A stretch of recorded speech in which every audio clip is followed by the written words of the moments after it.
அன்பேவா படப்பிடிப்பின் போது மக்கள் திலகம் எம்ஜிஆர் அவர்கள் பற்றிய ஒரு நிகழ்ச்சியை படத்தின் தயாரிப்பாளரான ஏவிஎம் சரவணன் அவர்கள் தெரிவித்ததை பார்ப்போம்.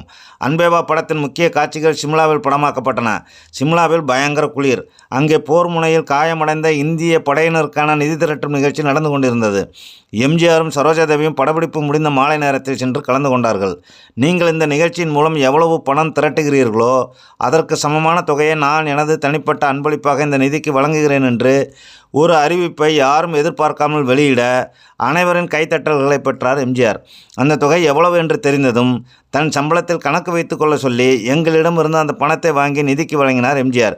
அவ்வளவுதான். ஒரே இரவில் சிம்லா மக்களின் ஹீரோவாகி போனார் எம்ஜிஆர். இந்திய சீன போரின் போது அன்றைய பிரதமர் ஜவஹர்லால் நேரு அவர்கள் நிதி திரட்டிய போதும் முதலாவதாக நின்றவர். அதற்கான பாராட்டையும் அன்று நேரு பெருமகனாரிடம் பெற்றவர். அந்த தொகையை உடனடியாக அன்றைய தமிழக முதல்வர் பெருந்தலைவரிடம் வழங்கி அவருடைய பாராட்டையும் பெற்றவர் அல்லவா நமது மக்கள் திலகம் அவர்கள்.